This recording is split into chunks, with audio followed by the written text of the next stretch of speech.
आज आप ईवीएम के विरोध में प्रोटेस्ट कर रहे थे और दिन भर से आप मंदिर मार्ग थाना में डिटेन थे, तो क्या कहना चाहेंगे? लगभग 125 लोगों को हमको सवेरे 10 बजे से लेकर के 6 बजे तक थाना मंदिर मार्ग साइबर थाने के अंदर में हमको रखा गया। और जब डिटेन कर रहे थे वो लोग वहाँ से, तो हमने पूछा कि भाई हमारा अपराध क्या है, आप हमको कहाँ लेके जा रहे हो? ईवीएम के विरोध में हमारा प्रोटेस्ट है, ये जंतर मंतर पर पूर्व निर्धारित पूर्व घोषित हमारा आंदोलन है। ये उदित राज जी ने और वामन मेश्राम जी के नेतृत्व में ये आंदोलन घोषित था। तो उन्होंने कहा कि आपने धारा 144 लगी हुई है, सरकार मनाही कर रही है इस काम के लिए, फिर भी आप आए हो तो आपको ये आंदोलन नहीं करने देंगे। हमने कहा कि धारा 144 जो है वो आर्टिकल 19 से बड़ी नहीं है, ये अंग्रेजों के द्वारा बनाया हुआ कानून है। और मोदी सरकार कहती है हमने 1200 कानून बदलने का काम किया है अंग्रेजों के समय के, 1824 कानून और बदलने के लिए पुनर्विचार में हैं। तो एक कानून जो धारा 144 का कानून है आईपीसी के तहत, वो भारत के संविधान का उल्लंघन करने का काम कर रहा है, अंग्रेजों के द्वारा बनाया हुआ कानून है। तो आखिर इस पे आधार पर लोगों को अपनी बोलती बंद करने का काम ये बीजेपी सरकार क्यों कर रही है, ये बात है। और ये आंदोलन सरकार के हाथ पांव फूले हुए हैं, उनकी गले की हड्डी बन गई है आज ईवीएम मशीन। वो मजबूर है कि हम करें तो करें क्या, निगलने की बन रही है ना उगलने की बन रही है। ये देश के लोगों को समझाने के लिए, सामान्य मतदाताओं को समझाने के लिए 1 दशक का समय लगा है, लगभग 10 साल का समय लगा है। और जो चुनाव आयोग आज ईवीएम की निष्पक्षता को सिद्ध करने के लिए 4200 विधानसभाओं के अंदर में जो बैन भेज रहा है, जो छोटी छोटी गाड़ियों को भेज करके कि ईवीएम मशीन एकदम फुल प्रूफ है, सोने की धुली हुई है, दूध की धुली हुई है, वो जैसे मदारी डुबडुबी बजाने का काम करता है, मोहल्ले बस्तियों में पैसा कमाता है, पेट पालने का काम करता है, वो भारत का चुनाव आयोग जो काम 2024 में करना चाहिए, समझाने का काम, वो आखिरकार 20 साल के बाद में इस काम को कर रहा है। 20 साल से घोटाला हो रहा है ईवीएम मशीन के द्वारा। कांग्रेस कर रही थी, अभी बीजेपी कर रही है। देश के लोकतंत्र को खतरे में डालने का काम इन दोनों पार्टियों ने किया है। आज कांग्रेस को समझ में आया है, जब उसकी सत्ता नहीं है, विपक्ष में बैठी हुई है, तो वो इसमें इस मूवमेंट को लेकर के आंदोलन में साथ देने का काम कर रही है। अच्छी बात है, शाम का भूला अगर सुबह भटका हुआ घर आ जाए या सुबह का भूला हुआ शाम को आ जाए तो अच्छी बात है। कांग्रेस को अगर अकल आ रही है तो वो लोकतंत्र को बचाने के लिए इस काम को कर रही है, तो अच्छी बात है। हमारा भी ये लड़ाई है, हमारा ही समर्थन है, और मिलजुल करके ही बीजेपी को यहाँ समाप्त करने का काम 2024 में हम लोग कर सकते हैं। निश्चित तौर पर ये बड़ा बदलाव है। मोदी का पाप का घड़ा, भारतीय जनता पार्टी के लोगों का पाप का घड़ा भर गया है। सरकार का डर मानते हैं कि सरकार डरी हुई है, जिस तरह से डिटेन किया गया, इतने अलग अलग थानों में रखा गया है लोगों को, कई हजारों की संख्या में, लाखों तक पहुंच गई है। सरकार तो 31 तारीख को ही डर गई थी, और 31 तारीख को जो लाखों का जमावड़ा 31 जनवरी को पहले से ही वामन मेश्राम के नेतृत्व में जो घोषित किया गया था, उसी समय से सरकार दहशत में थी। वो फिर और डर गई कि अगर 22 तारीख को, आज की तारीख में भी 22 फरवरी को भी अगर ये आंदोलन सफल हो गया तो जो मशीनें घूम रही हैं, वो मशीनों को भी लोग जो है वहाँ खदेड़ने का काम कर रहे हैं। चुनाव आयोग की मशीनों को वहाँ भी विद्रोह करने का काम कर रहे हैं। वो रिकॉर्ड में सारे देश भर में आ रहा है। भारत के मतदाता जागरूक मतदाता हैं, वो जान गए हैं। और जो बीजेपी के लोग हैं वो मोहल्ले मोहल्ले के बस्तियों में जाकर के जनता उनको पीटने का काम कर रही है, वो अपना बचाव कर रहे हैं। आखिर किस आधार पर वोट मांग रहे हैं 24 के लिए? वो राम मंदिर का मुद्दा उठाया, उसमें भी वो फेल हो गए, उनका भी सारा का सारा खात्मा हो गया, अभी कोई मुद्दा बचा नहीं है। 10 साल में कुछ किया तो है नहीं सरकार ने, तो आखिर किस आधार पर वोट मांगे? हिंदू मुस्लिम कराना चाहते हैं, हिंदू मुस्लिम के नाम पर लोगों को जो बरगलाने का काम करते थे। पामसेप नाम के संगठन ने, भारत मुक्ति मोर्चा, वामन मेश्राम नाम की शख्सियत ने पूरे देश के अंदर में बेदारी लाने का काम किया है, जागरण करने का काम किया है। इसलिए हिंदू मुस्लिम के कार्ड पर अभी वो फंसने वाले नहीं हैं। वो देश के लिए, राष्ट्र निर्माण के लिए लड़ाई लड़ रहे हैं, मिलजुल के लड़ाई लड़ रहे हैं। और ये मुट्ठी भर विदेशी लोग हैं डीएनए के अनुसार, इनको यहाँ से भागना पड़ेगा। मगर हम भागने नहीं देंगे किसी भी कीमत पर। ये भागना चाहेंगे, भागने नहीं देंगे, इनको इधर ही रखेंगे। और इनके ऊपर में जो चर्बी चढ़ी हुई है वो इनको पत्थर तुड़वा करके, इनसे नालियां साफ करा करके इधर ही रखा जाएगा इनको। आखिरकार ये जो चर्बी चढ़ी है मूल निवासियों का माल खा खा करके वो चर्बी पिघलाने का काम भारत के मूल निवासी लोग करेंगे जब अपनी सरकार बनाएंगे। ये इनको भागने नहीं देंगे किसी की कीमत पर। क्या अनुभव रहा है आज का सुबह से लेकर? देखिए, संवैधानिक दायरे में रहकर हम आंदोलन कर रहे थे। आज का जो आंदोलन है वो वामन मेश्राम साहब के नेतृत्व में चल रहा था। उदित राज भी इसमें जॉइंटली थे। लेकिन सवाल ये है कि आरएसएस और बीजेपी डर क्यों रही है?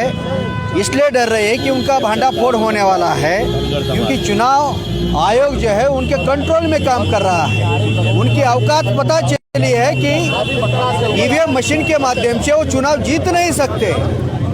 ईवीएम मशीन के माध्यम से वो चुनाव जीत सकते हैं, लेकिन लोगों के वोटिंग द्वारा नहीं जीत सकते। इसलिए ईवीएम मशीन उनके समर्थन में है, लेकिन जनता उनके विरोध में है। आज हजारों के तादाद में लोगों को डिटेन किया, कार्यकर्ता पदाधिकारियों को डिटेन किया। लेकिन आज का जो अनुभव रहा, दिल्ली पुलिस ने बीजेपी आरएसएस के कहने पर हमें पानी तक नहीं दिया। खाना तो दूर की बात है, खाना तक नहीं दिया, पानी तक नहीं दिया। इतनी नालायक गवर्नमेंट अगर किसी के देश में हो तो ये केवल हमारे देश में, भारत देश में है। चुप करिए सर, साइड पर कर लीजिए। इसलिए नालायक गवर्नमेंट इसको मैं कहता हूँ। इनकी औकात नहीं है। जो एसएचओ है, जो उनका अधिकारी है, उनको बार बार हमने फ़ोन किया, पार्लियामेंट अधिकारी को। उन्होंने कहा कि हम खाना भिजवा रहे, लेकिन 6 घंटे होने के बावजूद भी उन्होंने खाना नहीं भिजवाया। तो हमने उनके ऊपर अभी कंप्लेंट करने वाले हैं। अभी मैसेज भेजा है उसको, मैंने ये मैसेज भेजा है कि मानव अधिकार का उल्लंघन आप लोगों ने किया है। आपकी कंप्लेंट मानव अधिकार विभाग और दिल्ली कमिश्नर के पास हम कर रहे हैं। धारा दिल्ली पुलिस कह रही है कि धारा 144 लगी हुई है दिल्ली में, इसलिए जो प्रदर्शन पर पाबंदी है। पर बीजेपी ने कुछ दिन पहले जो है अपना राष्ट्रीय अधिवेशन किया है, क्या उनके लिए ये नहीं, उनके लिए कोई धारा नहीं है। जिसकी सरकार होती है उसकी पुलिस होती है, जिसकी सरकार उसका कानून होता है। सरकार बहुजनों की नहीं है, इसलिए 144 है। अंग्रेजों ने ये इंडियन पिनल एक्ट बनाया था, इंडियन पिनल कोड एक्ट के तहत। ये 19 आर्टिकल ने उसको नल एंड वॉइड कर दिया है। 26 नवंबर 1950 को डॉक्टर बाबा साहब अम्बेडकर ने संविधान दिया है।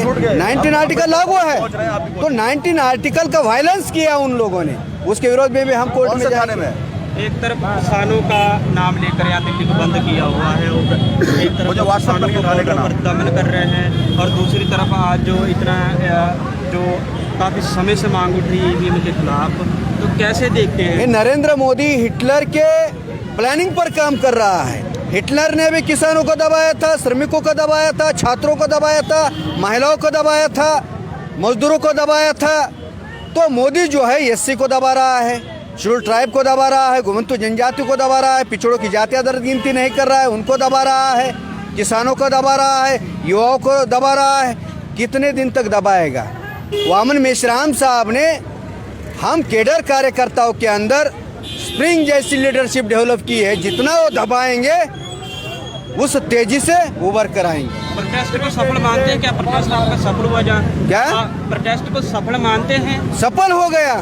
अगर महामोर्चा हम जंतर मंतर पर करते तो उसकी उतनी चर्चा नहीं होती जितनी उन्होंने हमें अरेस्ट करके चर्चा देश भर में कर दी है। आगे क्या कहेंगे लोगों का? आगे का कदम जो क्या? अभी वामन मेश्राम साहब ने कहा है 15 लाख बूथ पर बूथ कमेटी खड़ी करनी, ईवीएम फोड़ो कमेटी। सर, आप राष्ट्रीय मुस्लिम मोर्चा की तरफ से समर्थन कर रहे थे, तो क्या कहना चाहेंगे? साथियों, इस देश में खास तौर से लोकतंत्र को आज के तारीख में इलेक्ट्रॉनिक वोटिंग मशीन ने खतरे में डाल दिया है, और दुनिया के जितने विकसित राष्ट्र हैं उन्होंने इलेक्ट्रॉनिक वोटिंग मशीन को बैन कर दिया है। और भारत की सुप्रीम कोर्ट ने भी 8 अक्टूबर 2013 को इस बात को स्वीकार किया कि ईवीएम से फ्री, फेयर और ट्रांसपेरेंट तरीके से चुनाव संभव नहीं है। इसके बावजूद खास तौर से इलेक्शन कमीशन ऑफ इंडिया के द्वारा इलेक्ट्रॉनिक वोटिंग मशीन का इस्तेमाल किया जाना यह काफ़ी संवेदनशील और घातक है।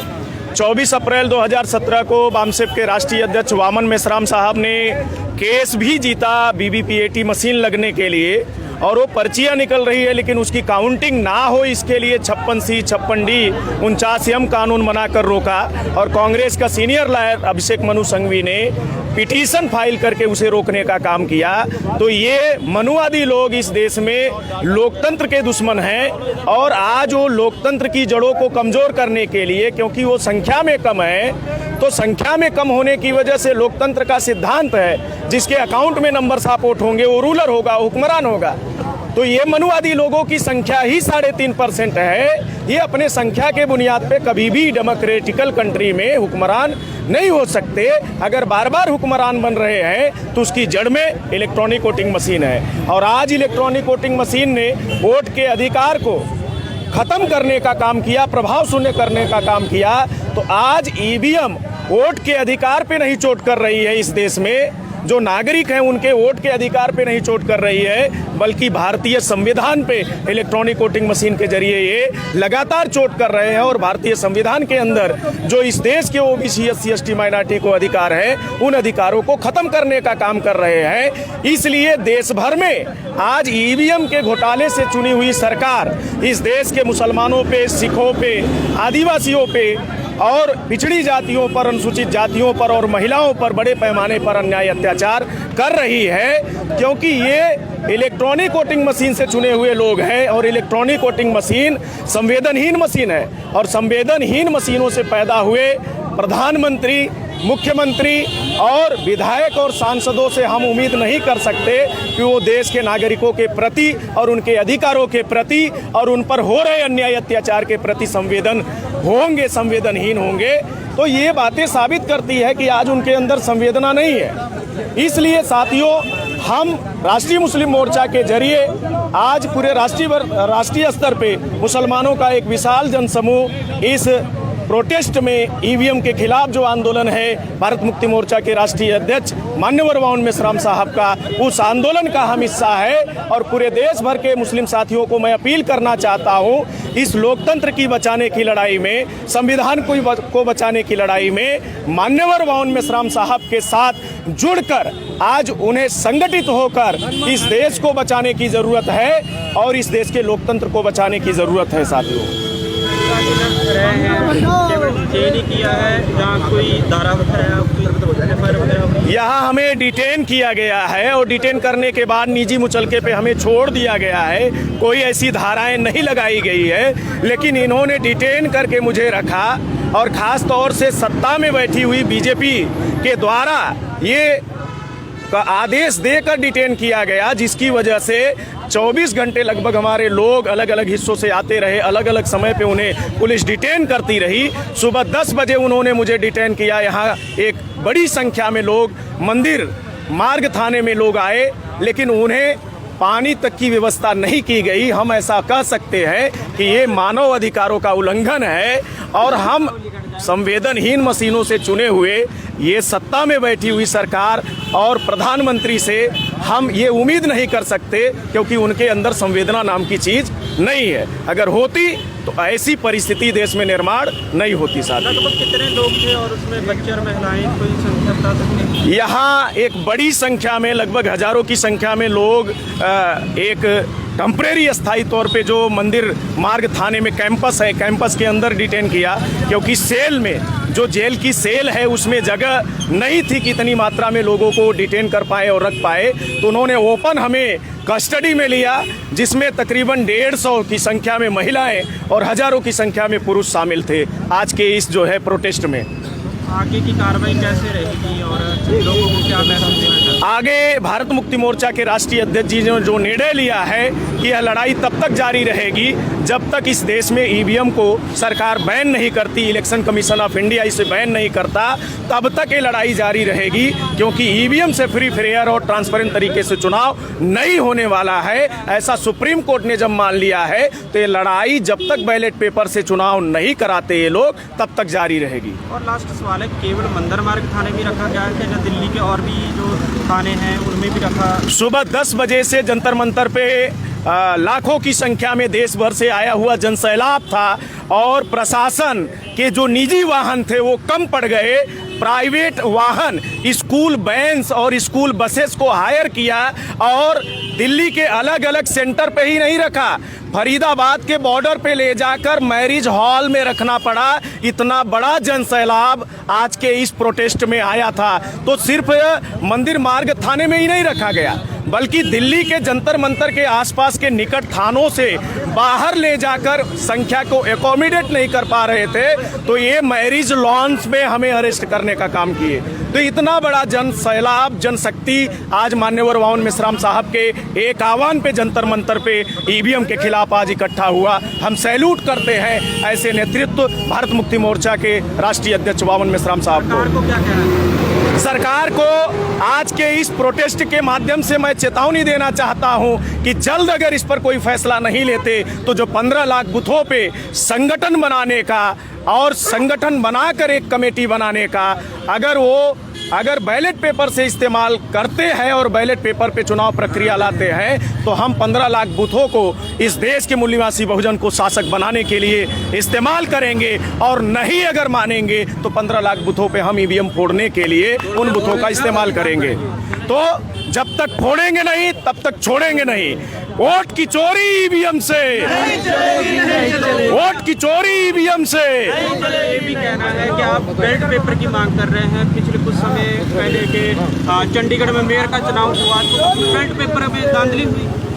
बैलेट पेपर में जो धांधली हुई और रिकॉर्ड में आ रही है और उसके सीरियल नंबर है, और बैलेट पेपर में घोटाला होता है तो आंशिक तौर पे 1% 2% हो रहा है, लेकिन ईवीएम से होलसेल घोटाला हो रहा है जो पकड़ में नहीं आ रहा है। बैलेट पेपर से हुआ तब जो है अनिल मसीह जो वहां का मुख्य निर्वाचन आयुक्त बनाया गया था, अधिकारी बनाया गया था, उसकी ये काली करतूत रिकॉर्ड में आई और सुप्रीम कोर्ट ने संज्ञान में लेकर वहां फैसला दिया, और जो बैलेट पेपर पे क्रॉस का चिन्ह लगाकर अनबैलेट किए गए मतों को उसने सही साबित किया और सही सत्यापन करके उसे अंततः जो है वहां के गठबंधन की पार्टी को के मेयर को जज उससे फेवर में फैसला देने का काम किया। तो बैलेट पेपर में चोरी पकड़ी जा सकती है, इसका उदाहरण चंडीगढ़ के मेयर के इलेक्शन में जो गड़बड़ी करने वाले लोग हैं वो पकड़े गए, लेकिन ईवीएम में कर रही जो चल रही गड़बड़ी है वो लोगों के सामने नजर में नहीं आने वाली है। तो इसलिए बैलेट पेपर से ही चुनाव होना चाहिए।